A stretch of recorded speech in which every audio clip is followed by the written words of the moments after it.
टाटा समूह के अद्वितीय ब्रांड्स जैसे टाटा मोटर्स, टाटा टी और टाटा होटल्स ने जीवन के हर पहलू में एक गहरी छाप छोड़ी है।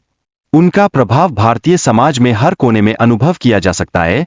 ये केवल व्यवसाय नहीं, बल्कि एक जीवन शैली का प्रतीक बन गए हैं। इस महान यात्रा की शुरुआत नुसरवानजी टाटा की कहानी से होती है, जो 1822 में अपने गांव से मुंबई आए। यहां उन्होंने व्यापार की नई बुनियाद रखी।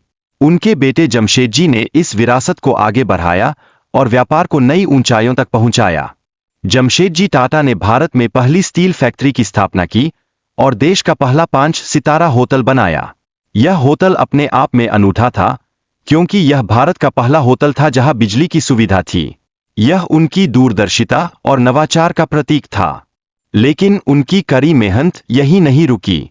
जमशेदजी ने कामकाजी श्रमिकों के लिए जनरल प्रोविडेंट फंड और बीमा योजना स्थापित की, जो उनके प्रति उनकी चिंता और भलाई को दर्शाता है।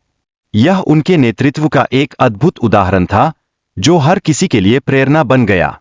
उनके पिता नसरवानजी ने भी संकट के समय में साहस का परिचय दिया।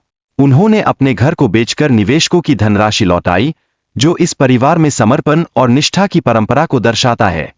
यह न केवल एक कठिनाई से आगे बढ़ने की कहानी है, बल्कि एक नैतिकता का भी प्रतीक है। जवाहरलाल नेहरू की समाजवादी नीतियों ने टाटा एयरलाइंस के राष्ट्रीयकरण की राह बनाई, जिससे जेआरडी टाटा पर दबाव पड़ा। यह निर्णय टाटा परिवार के लिए एक कठिनाई भरा समय था, लेकिन उन्होंने हिम्मत नहीं हारी। जेआरडी टाटा ने एयर इंडिया को नई ऊंचाइयों पर पहुंचाया, इसे एक प्रतिष्ठित एयरलाइन बना डाला। लेकिन यह केवल शुरुआत थी। उन्होंने अन्य क्षेत्रों में भी व्यापार का विस्तार किया, हमेशा नए अवसरों की खोज में रहे। हालांकि टाटा समूह ने मोनोपोली और व्यापार प्रतिबंधित प्रथाओं के खिलाफ अपने विकास को जारी रखा। जेआरडी टाटा ने कंपनियों के स्वामित्व को डाइल्यूट करके इस चुनौती का सामना किया, यह दिखाते हुए कि कठिनाइयां केवल अवसर बन सकती है। नेल्को की कहानी हमें यह बताती है कि कैसे रतन टाटा ने इलेक्ट्रॉनिक्स उद्योग में बदलाव लाने का साहसिक निर्णय लिया। उन्होंने रेडियो निर्माण को छोड़कर उपग्रह संचार में कदम रखा। यह उनके साहस और नवाचार का उदाहरण है।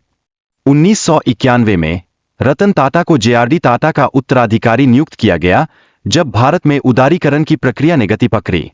इस दौर में उन्होंने टाटा समूह की कंपनियों के स्वामित्व को बढ़ाने का निर्णय लिया, जो एक नई दिशा की ओर अग्रसर हुआ।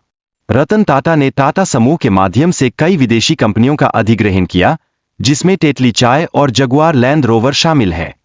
यह उनकी दूरदर्शिता, व्यापारिक कुशलता और साहस का प्रमाण है, जिसने टाटा समूह को अंतर्राष्ट्रीय स्तर पर एक पहचान दिलाई।